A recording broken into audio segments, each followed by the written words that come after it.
I run camps, middle school and high school kids, but I have college guys as my counselors. So, for example, I heard about this thing in Wyoming, Josh Allen, and so invite him to a summit. We hit it off. He judges me. I judge him. We're still working together. Throw tomorrow. You judge him as a quarterback. He judges you as a human? As a coach. And so when it comes to draft training time, and the same thing with Joe Burrow. He wanted to try me out, spend a weekend together. I'm evaluating him. He was kind of completely under the radar when I met him in June. And I went on a couple things in media and said, I think this kid has a chance to win a national championship, a Heisman, and be the number one pick. Okay, so, by the way, In love July. that. Can't wait. You should get one of these for what you just did. I want the hammer of Thor under your desk. That thing. I got By the a way, 4-year-old that'll come son. out with a couple of these phone calls potentially. That's Good. for me to hit myself in the Good. head. But ladies and gentlemen, yesterday, in the middle of our office, we were abruptly interrupted by massive celebrations from our friend Zito, who was playing a brand new game called what? Raid Shadow Legends. Raid Shadow Legends. Zito started playing this game yesterday. He interrupted the entire office's flow and mojo, and he said, we have to watch the highlights today. We will do that right now. Is that a mace? Oh, yeah. Dead! This is a one-on-one. Bam! Dead! Let's go! Making people die! Dead!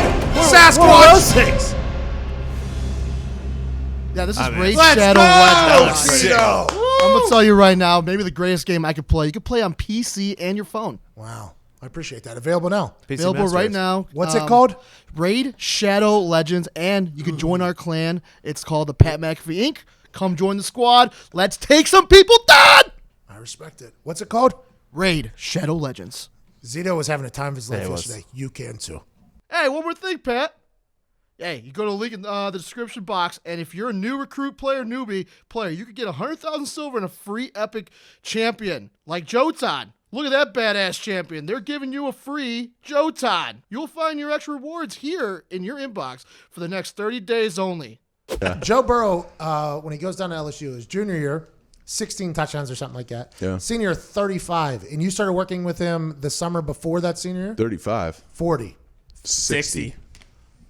That's on me. That's on you. I'm a college football If you were analyst. off by 2, I would have let it slide. Yeah, you were that's- off by half. Yeah, 50%. That's not good. You can't be off by 50%. What are these guys, a stat guy? No. No. Look at the group. No.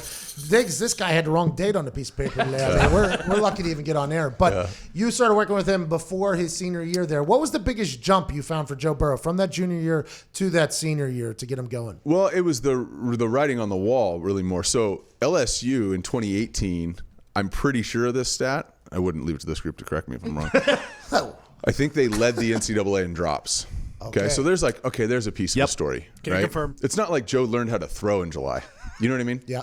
And so led the NCAA in drops. So whatever the changes they made in the offseason and the work they put in and got sweaty and got extra catches and all the stuff, right?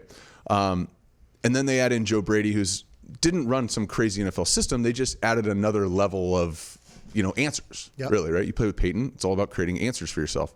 And so you also look around and there's some horses in that huddle.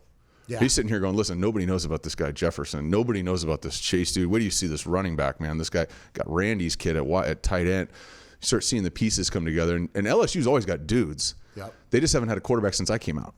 Well, that's Jamarcus's year. That's just like Alabama, right? Whenever Tua got there, it was a whole different animal. Whenever Tua got there. Now Joe and Tua are being talked about right now as the top two guys in the entire league. Do you guys worry about anything with Tua, or are you just focused 100% on getting Joe as good as he possibly Big can? misconception. So 2 years ago, I trained Sam Darnold and Josh Allen and Kyle Allen. That was my draft class. And I know Baker went to Cleveland, but that didn't happen until a day or two before. It was always who's going to be one, Josh or Sam, at least in the general public and our thinking for sure. And it can't be a competition. This is a team picking a player. Now, you can compete in throwing. I can try and throw it better than you, or I can try and learn more than you, or I can try and be cooler than you if I'm competing. But to try and get drafted higher than someone is like kind of a fool's errand. Is that why Joe said that he didn't want to presume that he's the number one overall pick, even though everybody else is? Joe Burrow is at the point where he's like, I'm just trying to be the best quarterback I can. I have no idea if I'm going to be the number one pick or not. Or is that a conversation that you guys have to have where it's like, hey, you're probably going to be the number one pick, but we can't assume anything because moves could be made? Is that something you have to have? Well, either way, what I do is I don't prepare guys for the combine. I get guys ready for their rookie year. So the thing that if I look back at the guys that I've worked with, there's a bunch of guys that I've worked with where had I never met them, they would be in the exact same spot they're in, right? It's not like I'm sitting here, like I worked with Deshaun Watson for a long time.